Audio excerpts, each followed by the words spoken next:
In June of 2023, we walked from the west coast of England to the east coast of England through 3 national parks, following the coast-to-coast path. While you can tent camp along this path, Alfred Wainwright designed this trek so that it can be an inn-to-inn hike, allowing hikers to stay in many charming pubs and historic hotels along the way. We found booking accommodation on this trek to be fairly complex, and most people use hiking tour agencies to reserve their lodging. My mom thought it would take a lot of the fun out of it and embrace the challenge of doing this ourselves to save some money and broaden our choices of where to stay. All of our accommodations, except one, were along the coast-to-coast trek, although some of the hotels in towns were a little out of the way. We began the coast-to-coast at the traditional starting point of St. Bees in Cumbria. We stayed the night before setting off from the Seacoast Hotel, which isn't particularly fancy or historic, but is in a great location right on the beach. We had dinner the night before in the bar and a really good breakfast before we started out. While this wasn't one of our favorite places we stayed, we would stay here again because of the perfect location right at the start of the trail.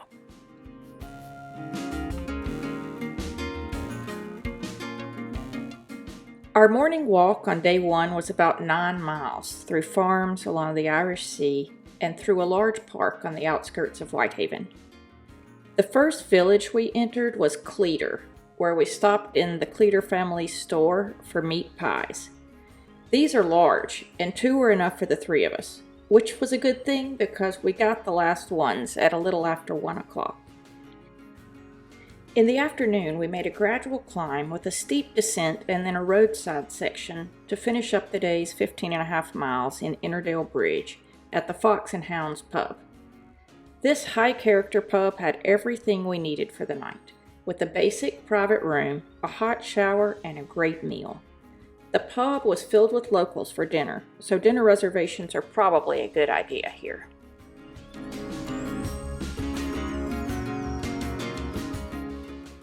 We started day 2 with the full English at the Fox and Hounds, and then set off for Innerdale Water.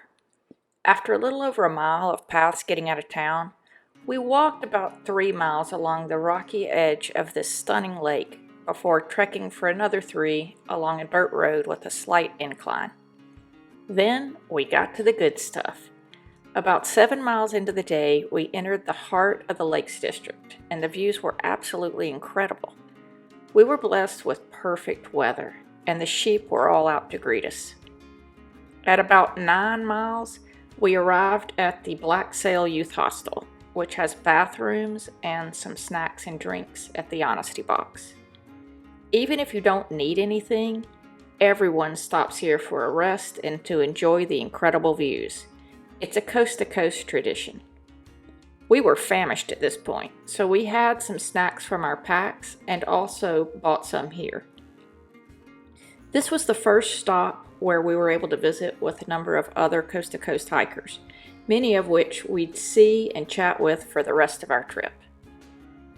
You need to fuel up at the Black Sail because the afternoon of day 2 has a steep climb that is no joke.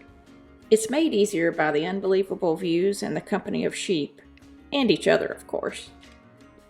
There's a stop about 3 miles out from Borrowdale at the Honister Slate Mine.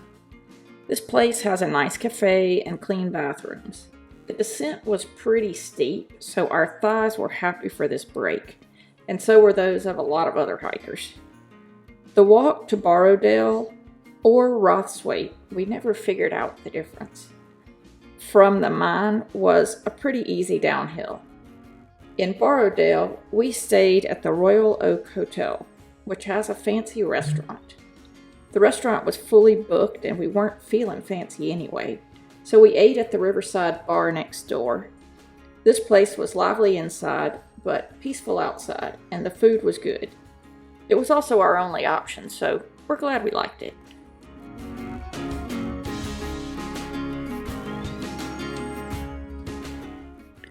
As far as our actual room at the Royal Oak Hotel went, this was probably the best room we had during the entire trek. It was newly renovated, huge, and had a very nice bathroom. We did a hand wash of all our laundry here and were able to dry it all on the heated towel rack. We planned a tough double on day 3, so we skipped the full English and had a cereal bar on the go to start the day. This was the first of several mistakes we made this day. The morning climb was tough, and we really needed more than a couple of bars to fuel us for it. This, however, was the most spectacular day of the hike for us, so, that helped. After 8.5 miles up and over Greenup's Edge, we arrived at Grasmere, home of William Wordsworth. This is a beautiful town, and if we were to do this trip over again, we would stop here for the night. There were lots of cool shops and restaurants, but we didn't really have time to linger. We ate lunch, went in a few shops, and kept going, but there are a lot of beautiful places to stay in town, but they are pretty expensive. After lunch, we hiked the second big climb of the day over Grisdale House and stumbled into the town of Patterdale after 11.5 hours of hiking in the mountains. In Patterdale, we stayed at the Old Waterview Hotel. This was one of Wainwright's favorite places to stay, and it is filled with coast-to-coast memorabilia and info about the trek and about Wainwright himself. We were exhausted when we got there, but it was so late that the kitchen was closed. They still fixed us some jacket potatoes, and we ate them while we watched a documentary about the trek that, no offense, got us pretty ready to sleep. The room at the Old Waterview was clean and comfy, and the bed felt especially good that night.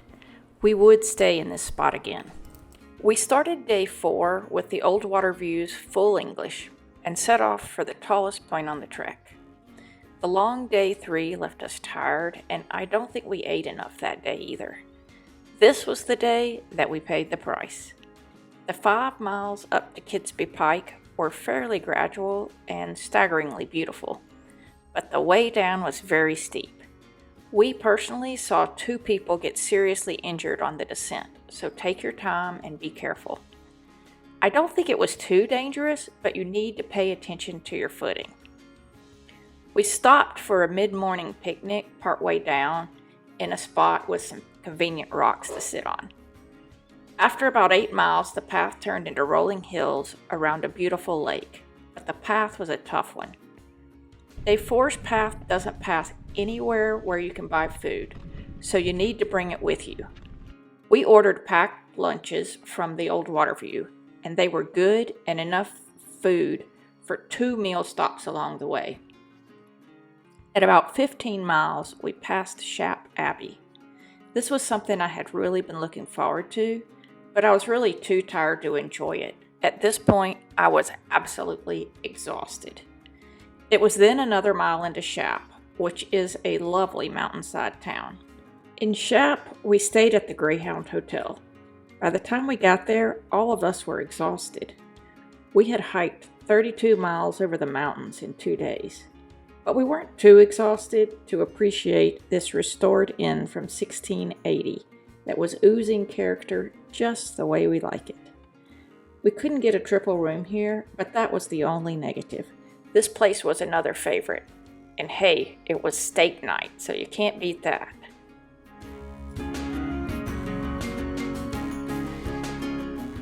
When we arrived at the Greyhound Hotel, my mom's feet were really hurting. By the time we got to our room and she looked at them, they were even worse. They had several large blisters, so my mom and I decided to take our first ever recovery day on day 5, and my dad forged on through the countryside for a 20-mile stretch between the Lakes District and the Yorkshire Dales National Park. We had a restful full English, minus the blood sausage, at the Greyhound, while my dad had a mid-morning snack here. So I just stopped at the Sandbagging Cafe. Felt like a little bit like being on the Camino. Have a coffee and a piece of cake. Other than that, there wasn't anywhere to stop along the way. So this was another day where bringing snacks in your pack is important. We had originally planned to stay at the Jolly Farmer in Kirby Stephen, but they were closed for health reasons, so the owners arranged for us to stay in an apartment in a charming building on the edge of town. This wasn't what we had planned, but the space was nice for one night, and we cooked our own dinner. Kirby Stephen was the largest town we'd been through so far, with a population of nearly 2,000. They host a lot of visitors, so there are lots of restaurants, shops, and inns. We liked the apartment, but next time would choose to stay at an inn in the middle of town. The extra half-mile on the hike both days wasn't really worth it. We'll pick it up next video, starting with day 6, but we wanted to share one more place on this one. Many hikers choose to combine climbing Scaffold Pike with the Coast to Coast, as it's just a small detour away when you're in the Lake District. We climbed it the day before we started, but we talked to some other hikers who did it between days 2 and 3, as there's a path from the Black Sail Youth Hostel that goes in that direction. The night before tackling Scaffold, we stayed at the Wasdale Head Inn, and that was a favorite, so we wanted to include it. This hotel claims to be the birthplace of British climbing, and I think it's the first big inn that was built in these mountains. The Wasdale Head Inn dates from at least as far back as 1860, and when we were there, we couldn't help think of what it took so long ago to bring all of these building supplies to this site.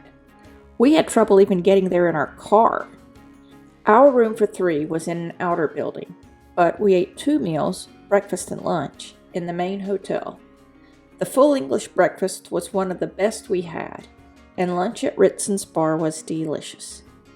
Both the location and the character made this inn a spot where we would absolutely stay again when in the Lake District. A few general tips on staying in inns. Message ahead to reserve an early breakfast slot. We never did this, and it cost us repeatedly, since getting late breakfast slots, sometimes as late as 8:45, meant we couldn't set out until 9 or 9:30 after eating. On long days, that usually led us to being on the trail until late afternoon or evening. We also recommend making hotel reservations way in advance. Inns and national parks can book up fast. This area is stunningly beautiful, so a lot of people want to visit. Some places can be booked online, but others still need to be reserved by phone. All of the phone numbers are included in this video. You may need to call several times, but don't give up. These places are great. Lastly, enjoy the walk, knowing that your lodging is secure. All you have to do then is walk and bask in the beauty and charm of the English countryside. Hopefully this will help you in planning your coast to coast. Thanks for watching, please like and subscribe.